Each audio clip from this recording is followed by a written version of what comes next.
కిమ్స్ హాస్పిటల్కు మేము సిపిఐ బృందంగా వెళ్ళి వచ్చాము. అక్కడ ఆ బాబు పరిస్థితి చూసాము. శ్రీతేజ్ ఆ అబ్బాయి still struggling for his life.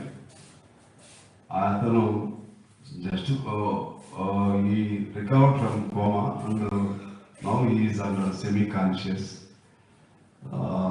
Feeding nose ద్వారా తీసుకుంటున్నారు. బ్రీతింగ్ ఏమో ఇక్కడ థ్రోట్లో హోల్ చేసి బ్రీతింగ్ జరుగుతుంది. డాక్టర్స్ కూడా చూపెట్టారు, వెళ్ళొచ్చాము. సార్ చాలా దురదృష్టకరం. ఎందువల్లంటే ఆ ఘటన జరగటం దురదృష్టం, కానీ ఆ ఘటన ఇవాళ అనేక ప్రశ్నలకు అది బీజమైంది. ఆ బీజం ఎలా అయిందంటే సినిమా వర్సెస్ ప్రభుత్వం, సినిమా వర్సెస్ వ్యక్తులు, సినిమా వర్సెస్ సమాజం, సినిమా వర్సెస్ రాజకీయం, సినిమా వర్సెస్ హీరోయిజం అండ్ వెలరిజం. ఈ విధంగా అనేక ప్రశ్నలకు ఇవాళ చర్చకి పెద్ద వాతావరణం కల్పించబడింది. ఘటన దురదృష్టం, కానీ ఈ ఘటన నుంచి ఒక విప్లవాత్మకమైనటువంటి మార్పులు రావాల్సినటువంటి అవసరం ఉంది. ముఖ్యంగా మొన్న రేవంత్ రెడ్డి గారు అసెంబ్లీలో బాగా దాని గురించి, ఆ ఘటన గురించి బాగా విశ్లేషణ చేయడం జరిగింది. విశ్లేషణతో కూడినటువంటి ప్రసంగం చేశారు. దానితో ఏమి జరిగింది, ఎక్కడ జరిగింది, ఎవరిది తప్పు, ఎవరిది ఒప్పు, ఇవన్నీ కూడా చాలా వెలుగులోకి రావటం జరిగింది. మళ్ళా దానికి సపోర్టివ్గా మన పోలీస్ అధికారులు కూడా దానికి సపోర్టివ్గా టైం వీడియోస్ అన్ని కూడా ప్రజెంట్ చేశారు. దాంతో టైం కూడా రికార్డ్ అయింది. అది చూస్తే కొద్దిగా ఈ సినిమా యాక్టర్ అల్లు అర్జున్ చెప్పేదానికను పోలీసులు చెప్పేదానికి పూర్తిగా డిఫరెంట్గా అనిపిస్తుంది. సరే, మనము we are in benefit of doubt, కానీ ఆ వీడియో అనేది it is a clear evidence. It is an evidence. ఎట్లా after coming out from the cinema hall again he started waving his hands. అది నేనేమో బిగినింగ్ ఇదేమో అనుకున్నా, కానీ వీడియోలో ఆ time. So it is wrong on part of Allu Arjun.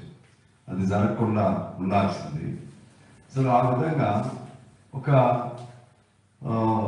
మనిషి రేవతి అనే ఆమె చనిపోవటం, ఆ చనిపోయే క్రమంలో కూడా ఆ పిల్లాడిని చేయి పట్టుకుని వదలకుండా, ఇవన్నీ కూడా నాకు ముఖ్యమంత్రి చెప్పినాక హృదయ విదారకం అనిపించింది. సినిమా మీద ఎంత ప్రేమ ఉందో సహజంగా బిడ్డ మీద అంతకంటే ఎక్కువ మమకారం. బిడ్డ కోసమే తన ప్రాణాన్ని ఆమె తల్లి కోల్పోవటం జరిగింది. సరే, ఇప్పుడు అక్కడికి వెళ్ళిన తర్వాత డాక్టర్కి నేను కంగ్రాట్స్ చెప్పాను, కిమ్స్ వాళ్ళకి.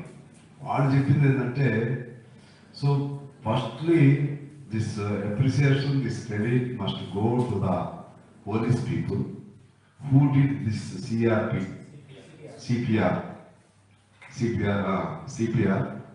and the persons who attended on spot in helping the police people to get him this CPR under CPR అని చెప్తూ జరిగింది.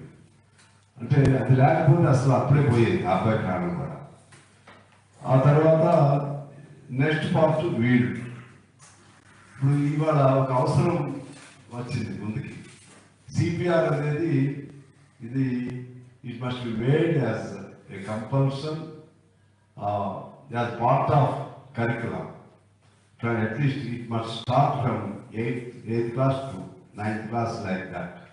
ఎందుకంటే ఈ మధ్య పేపర్లో చూసాం, ఈ సిపిఆర్ ఒక పిల్లాడు కూడా చేశాడు, 8వ తరగతి చదివే పిల్లాడు కూడా చేశాం. సో అందువల్ల అది చాలా మంది జీవితాలని కొంతమేరకైనా ఇమీడియట్గా దాన్ని రివైవ్ చేసేదానికి అవకాశం ఉంది. అది కూడా కంపల్సరీ ప్రతి క్లాస్లో దాన్ని ఒక పీరియడ్ ఇంటర్వ్యూ చేయాల్సిన అవసరం వచ్చింది. ఇది సందర్భం కాదని నాకు తెలియదు. ఈ సందర్భంలో అది ఆ శ్రీతేజ్ ప్రాణాన్ని కాపాడింది కాబట్టి దాన్ని కూడా నేను మీ దృష్టికి తీసుకొస్తా ఉన్నాను. ఇక రెండో అంశం, ఇంతకుముందు నేను చెప్పినట్టుగా అసలు ఎందుకు ఈ క్లాష్ సినిమా, ఒకనాటి సినిమా ఈ సమాజాన్ని మార్చడానికి సినిమా గొప్ప వేదికగా ఉపయోగపడింది. ఒకనాటి సినిమా అందులో భాగంగా ఆనాడు ప్రజానాట్య మండలి నుంచి అనేక మంది గొప్ప వ్యక్తులు సినిమా రంగంలో ప్రవేశించిన తర్వాత కమ్యూనిస్టులు ప్రజానాట్య మండలి అంతా కమ్యూనిస్టు భావజాలం, కమ్యూనిస్టు సభ్యులు, వాళ్ళ మీద బ్యాన్ ఉన్నప్పుడు ఆ టైంలో ఇక సినిమా ఫీల్డ్లోకి ఎంటర్ అయ్యారు. అందులో భాగంగా మన గరికపాటి రాజారావు గారు పుట్టిల్లు సినిమా ఫస్ట్ తీశారు. దానికి ప్రజానాట్య మండలి నాయకులు వారు. ఆ పుట్టిల్లు సినిమానే అనేక మందికి సినిమా జీవితాన్ని ప్రసాదించింది. జమున, అల్లు రామలింగయ్య, ఇంకా చాలా మందికి.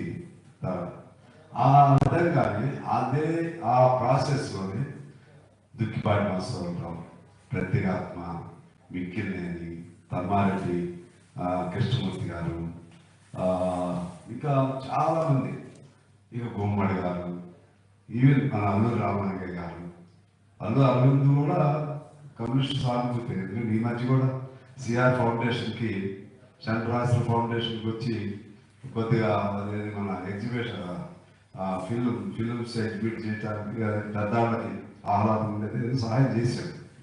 ఆ విధంగా గుమ్మడి, అల్లు రామలింగయ్య, నాగభూషణ్ గారు, ఇటువంటి అనేక మంది అప్పుడు కమ్యూనిస్ట్ ప్రభావితంతో ఉన్నటువంటి వాళ్ళు ఒక గొప్ప సినిమా తీశారు. అందులో భాగంగా గోడవల్లి రామబ్రహ్మం గారు మాలపిల్ల అనే సినిమాని ఆ రోజుల్లోనే తీయటం జరిగింది. ఆయన కమ్యూనిస్ట్ కాదు, బట్ ప్రోగ్రెసివ్ థాట్స్, అభ్యుదయ భావాలు కలిగిన వ్యక్తి. అక్కడే నాగేశ్వరరావుని పరిచయం చేసింది కూడా ఆయన, గోడవల్లి రామబ్రహ్మం గారు. అదే పద్ధతిలో మాలపిల్ల ఓ సినిమాని తీయటం జరిగింది.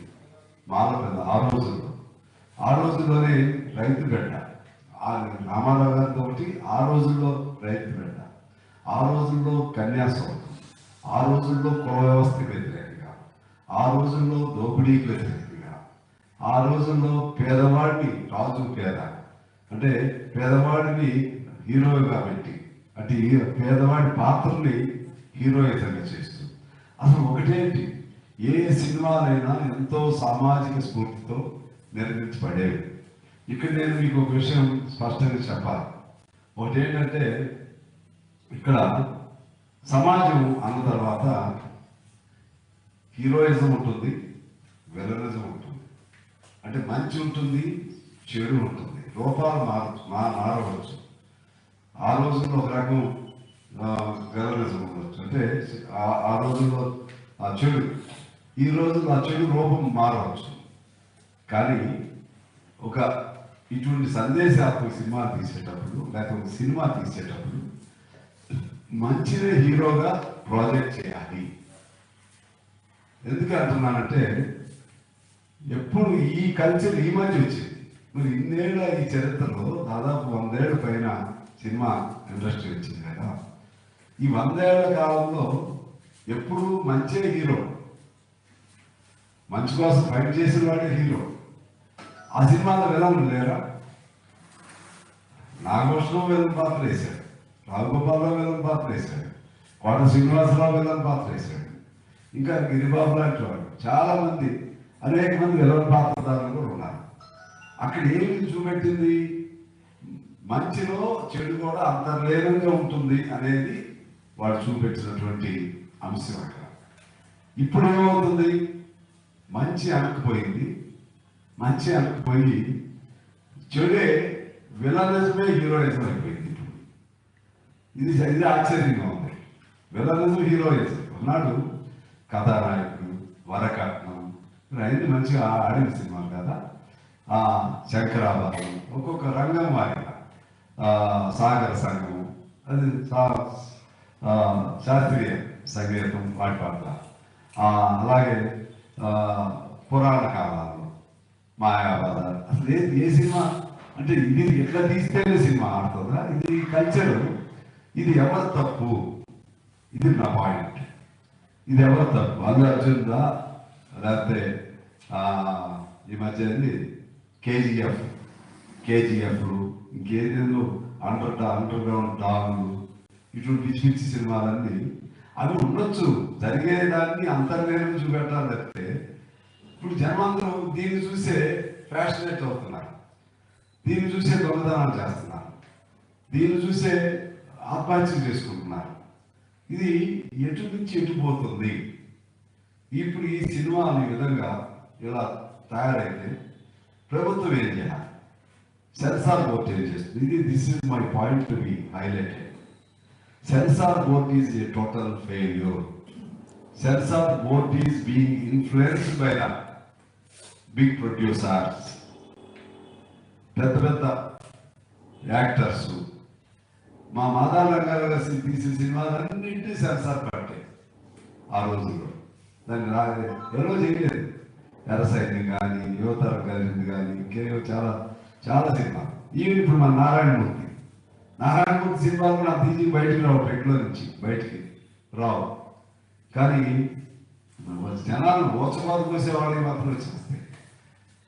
సినిమా కాసేపు చూస్తానే బాగుండొచ్చు.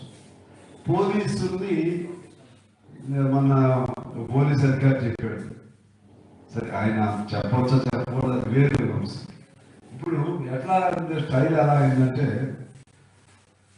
పోలీసుల్ని బట్టలు విప్పదీసి ఊరేగించడం స్టైల్ అయింది.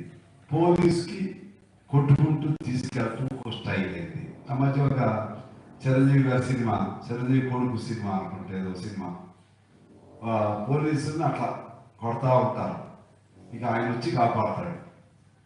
అంటే సినిమాగా ఆకర్షణీయంగా ఉండటం కోసం చెయ్యి, కానీ అసలు main concept it self is a pain. అసలు సినిమా డబ్బు తప్పితే అది ఇంకోటి. ఇది సెన్సార్ ఇక్కడ ఫెయిల్. దేన్ని ఎంత మేరకు అనుమతించాలో దాన్ని చేయాలి. రెండు ఈ ప్రభుత్వాలు ఫెయిల్యూర్స్ ఉన్నాయి.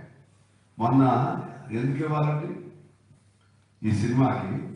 4,000 3,000 టికెట్ బెనిఫిట్, 3,000 లేకపోతే 4,000.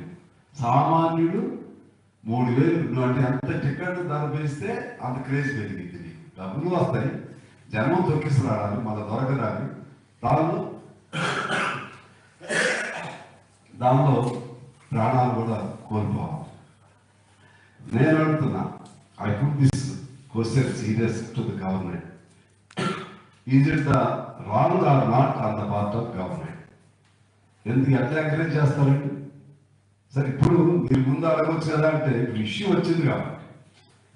వచ్చింది కాబట్టి this is the time, this is the correct time to discuss all such లాకినాస్ and all the benefits, all the defects of society అదే సినిమా. ఇది టైం వచ్చింది. అందులో నా ప్రభుత్వం ఒక నిర్ణయం చేశారు. ఇప్పుడు లేట్గా అయినా సరే ఒక మంచి నిర్ణయం చేశారు. ఇక నుంచి ఆ నిర్ణయం ఏంటంటే, not to allow any kind of benefit shows, not to allow any producer to hike their ticket prices. ఇది చేయాలి. అదే పద్ధతుల్లో ప్రభుత్వంగా ఇక నుంచి ఎటువంటి సినిమాలకు మీరు ఆధారం చూపెట్టాలి, అది పాయింట్. మీరు చిన్నలకు మనం సబ్సిడీలు ఇస్తున్నాం, చిన్న రైతులకు ఇస్తున్నాం, చిన్న పరిశ్రమల్ని ప్రోత్సహిస్తున్నాం. చిన్న సినిమాలను మీరు ఎందుకు ప్రోత్సహించాలని నేను అడుగుతాను ప్రభుత్వాన్ని. చిన్న సినిమాకి వాళ్ళకి ఎగ్జిబిషన్కి హాల్స్లో వాళ్ళకి అసలు టికెట్ దొరుకుతాయి అంటే ఇదంతా పెద్ద మాఫియా, ప్రొడ్యూసర్స్ మాఫియా. వాళ్ళంతా ముందే అన్ని హాల్స్ అన్ని వాళ్ళ కబ్జాలో తీసుకుని చిన్నవాడిని తీర్చే పరిస్థితి లేదు. దాని మీద ఈ ప్రభుత్వ నియంత్రణ ఎక్కడ ఉంది? ప్రభుత్వ నిఘా ఎక్కడ ఉంది? దాని ప్రకారంగా రూల్స్ రెగ్యులేషన్స్ నువ్వు ఫ్రేమ్ చేయాలా లేదా? సినిమా వాళ్ళు, సినిమా ప్రభుత్వం కానీ నేను అడుగుతున్నా, చేయండి. నియంత్రణ పెట్టండి. సినిమా, చిన్న సినిమాను ప్రోత్సహించండి. మొన్న 4 మంది సినిమా వచ్చిందండి. దానికి ఎంత ప్రోత్సహించారు నా తర్వాత కొంత చేసినట్టున్నారు, ఇంకా చేయాలి. అదేవిధంగా ఇంకోటి జై భీమ్ సినిమా, ఇంక చాలా సినిమా. నేను ఇయ్యాలే చనిపోయాడు మన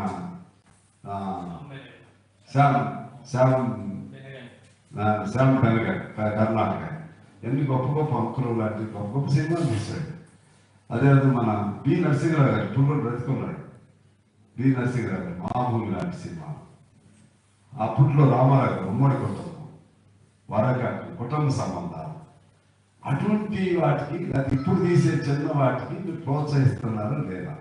సత్యజిత్ రే ఇటువంటి వాళ్ళందరూ ఇక మీరు పెట్టే బాధలు తట్టుకోలేక పెద్ద పెద్ద నిర్మాతలు పెట్టే బాధలు, సరే వాళ్ళు అనుకోవచ్చు ఇవాళ ఏదో నేను ఛాన్స్ దొరికిందని నేను సినిమా వాళ్ళకి వ్యతిరేకంగా మేము మా కమ్యూనిస్ట్ పార్టీ సినిమాని మంచిగా ఉండాలని కోరుకునే వాళ్ళమే. ఎందుకంటే దానికి పునాదే foundation itself was laid by the communist ideologies, అలాగే కమ్యూనిస్టు అభిమానులు, ప్రజానాట్య మండలి అభిమానం, మేమే మా వాళ్ళు వేసిందే. ఆ సినిమా బాగుండాలని కోరుకుంటే మాకే ద్వేషం ఉంది. అల్లు రామరెడ్డి గారి మనవాడు. అందుకే నేను repeatedly I don't want to take the name of Allu Arjun. Not only this issue is related to Allu Arjun, it is related to every big cinema, every big actor. పెద్ద మేము 100 కోట్లు లెక్కలు రోజు ఇది 200 కోట్లు వచ్చింది, 200 కోట్లు వచ్చింది, దీన్ని దాటింది, దాన్ని దాటింది, దీన్ని దాటింది. అరే రోజు ఇక వేరే పెద్దనట్టుగా ఇది. సరే తెల్లగా ఉత్సుకత ఉంటుంది, ఆ ఉత్సుకత నువ్వు ఎంకరేజ్ చేసుకోవద్దు. ప్రేక్షకుల్లో తెలుసుకోవాలనుంటుంది అసలు ఇష్యూ ఏంటి, సమాజంలో జరిగే సమస్యలన్నీ పక్కకు పోతుంది, ఈ పరిమాణాన్ని అన్ని కూడా ముందుకు వస్తుంది. అందువలన ఖచ్చితంగా సినిమా మీద ఆ చట్టాలని పునర్నిర్వచనం చేయాలి. చట్టాలని దాన్ని మళ్ళీ దాన్ని ఏమంటారు, దాన్ని తిరిగి దాని మళ్ళా ఉన్న లోటుపాట్లను సరిదిద్ది రీడ్రాఫ్టింగ్ చేయాలి ఆ చట్టాలు. అప్పుడు చిన్నవాడు బతుకుతారు, వెలుగు నైపుణ్యత బయటకు వస్తుంది, సమాజ సందేశాత్మక సినిమాలు బయటకు వస్తాయి. విలనిజం కూడా ఉంటుంది, నువ్వు అవునన్నా కాదన్నా సమాజం దాన్ని చూపెట్టాల్సిందే, చెడు కూడా చూపెట్టాలి. ఆ రోజుల్లో ఆడవాళ్ళు ఏదన్నా చూపెట్టాలంటే సూర్యకాంతం చూపెట్టేవాడు. అందులో ఇదే అల్లు రామలింగ గారు అనేక వివరాలు పాత్ర వేశారు. అందులో సున్నితంగా ఉండాలి. చివరికి ఇప్పుడు ఏమైంది, నీకు స్మగ్లర్ హీరో జనాలు ఎంతమంది చంపితే అంతమంది హీరో. అసలు మోస్ట్ న్యాచురల్. ఎంతమంది చంపితే నరుక్కుంటూ ఒక బాంబు పేరిస్తే అన్ని బాంబు పేలవకుండా కారు కింద తొక్కితే జీపులన్నీ పైకి లేవటం. ఏంటి ఈ సినిమాలు రాసే సరదాగా ఉంటుంది పోని, అది హీరోగా పెట్టు. విలన్లు కూడా అంతే, నువ్వు విలన్లో హీరోలు అయిపోతే ఎట్లా? ఈ సినిమాలు తీసేవాళ్ళు అందరి పైన ఇటువంటి సినిమాలను ఎంకరేజ్ చేయొద్దని మేము కమ్యూనిస్ట్ పార్టీగా కోరుతున్నాం. ఇక రెండవ అంశం ఏంటంటే ఈ బౌన్సర్ల వ్యవస్థ. ఒకటి ఇందాక నేను చెప్పిన ప్రభుత్వ సహాయం ఎవరికి ఉండాలి, 2 వీళ్ళది మన ఈ సినిమాలకు సంబంధించిన సెన్సార్, 3వది బౌన్సర్ల వ్యవస్థ. అసలు వీళ్ళెవరండి? లైసెన్స్ ఉండాలా? ఎవరికి లైసెన్స్ కూడా లేదా? కళ్ళలు పెంచి పాపం ఆల్రెడీ పిల్లలు వాళ్ళు, నేనేం అన్నాను వాళ్ళకి అది పాపం ఒక జీవనం అయిపోయింది. దాన్ని ఎంకరేజ్ ఎందుకు చేస్తున్నారు? ఏదన్నా మీరు పోలీసుకి చెప్పండి, ఏదన్నా ఇబ్బందులు ఉన్నప్పుడు మీరు సెలబ్రిటీస్ అయితే ఏదన్నా మేము వాళ్ళ చోటకి వెళ్తున్నామంటే police themselves will take the situation under their control. Police themselves will give the certain required security to the people who are considered as celebrities. చేయండి. మీరు వీళ్ళని తీసుకొస్తే వీళ్ళు అత్యుత్సాహంతో మనంతా సగం వాళ్ళదే ప్రాబ్లం అంటున్నా. నేను ఎక్కడ చూస్తున్నా చిన్నాడు కూడా పెళ్లికి వాడు బౌన్సర్లు పెట్టుకోవడం, ఇది ఒక కొత్త ఫ్యాషన్. ఇటువంటి immediately the system of bouncers రద్దు చేయాల్సిన అవసరం ఉంది. ఈ విధంగా ఈ సినిమా రంగం ప్రక్షాళనకి ఇది ఒక మంచి అవకాశంగా నేను భావిస్తున్నాను. అలాగే సినిమా పెద్దలు కూడా ఇందులో జోక్యం చేసుకోవాలి. ఇవాళ మోహన్ బాబుకి ఏదో గొడవ కుటుంబం ఉంది, అది ఇప్పుడు ఈ సమాజంతో సంబంధం లేదు. మన ప్రెస్ కూడా అది మోహన్ బాబుది మన అందరిలో ఏదో జరుగుతూ ఉంటాయి. అంత అవసరం అండి, అంత అవసరమా?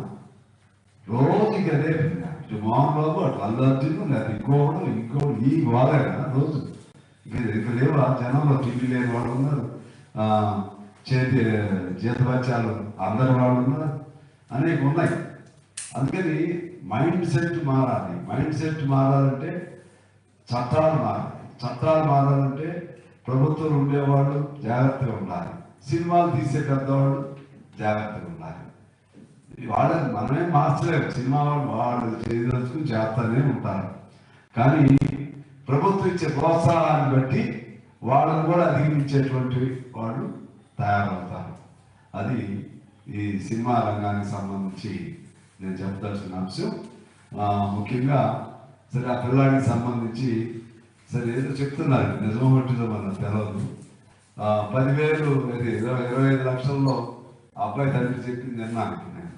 25 లక్షల్లో 10 లక్షలు ఇప్పుడు ఇచ్చారని, తర్వాత ఇంక మిగిలిన 15 లక్షలు తర్వాత ఇస్తారని చెప్పి నేను చెప్తున్నారు. అంటే అంత ఎక్కువ అమౌంటే కాదు, అన్నదేదో ఇవ్వాలి. ఆ పిల్లాడి పేరుతో బ్యాంకులోనూ ఏదో చేసి భవిష్యత్తుకి చేస్తే మంచిదనేది మా ఉద్దేశం. అలాగే ఇప్పుడు ఈ ఫిల్మ్ అసోసియేషన్లు మా లాంటి సంస్థలు ఇవన్నీ కూడా ఇందులో ఉండి జాగ్రత్తగా సమన్వయం చేయాలి, ప్రభుత్వంతో సమన్వయం చేసుకోవాలి.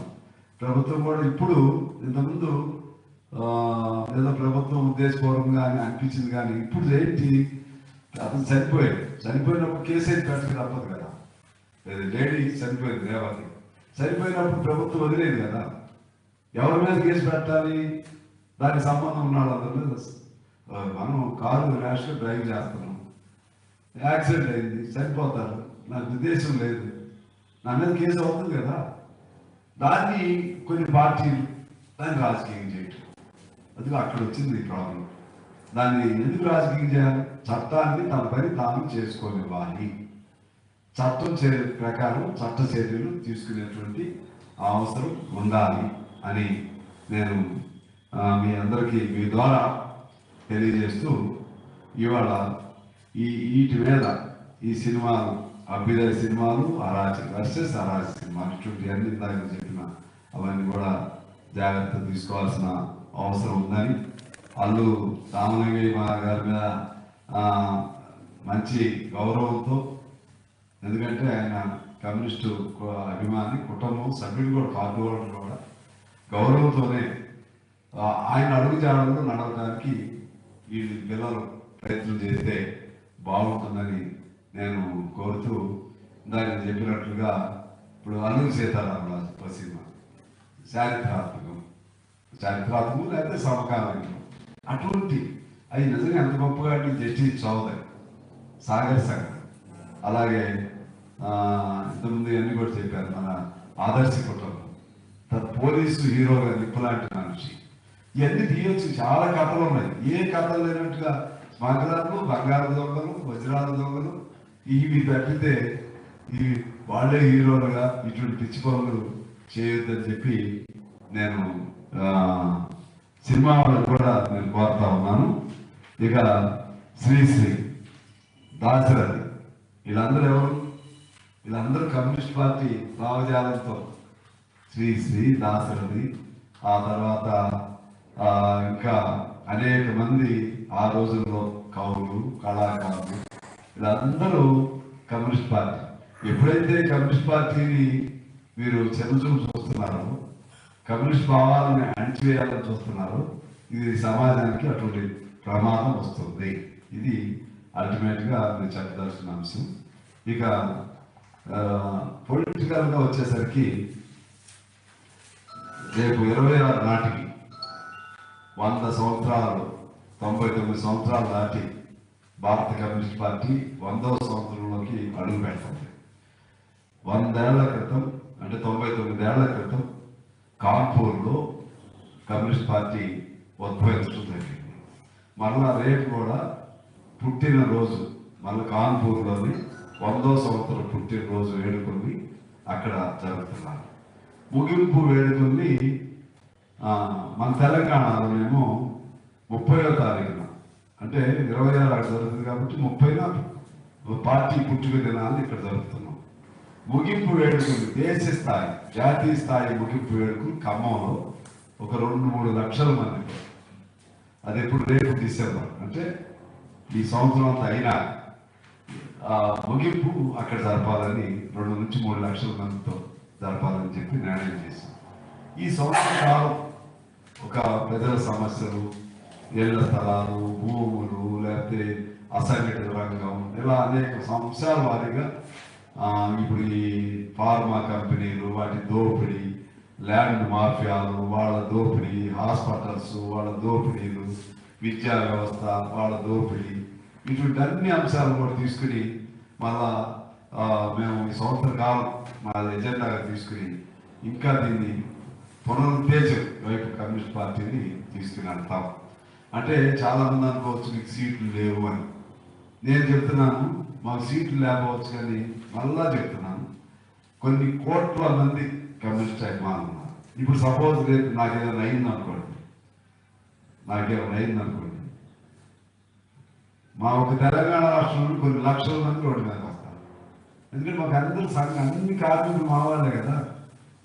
ఓట్లు అనేసరికి ఎన్నో గంప కొత్తగా ఒక చోట డబ్బులు గిబ్బులు అన్నీ. అందుకని ఈ కమ్యూనిస్టులు నేను అనేది ఏంటంటే కమ్యూనిస్టులు లేదు భారతదేశ చరిత్ర లేదు. కమ్యూనిస్టు చరిత్రే భారతదేశ చరిత్ర. భారతదేశ చరిత్ర కమ్యూనిస్టు చరిత్ర.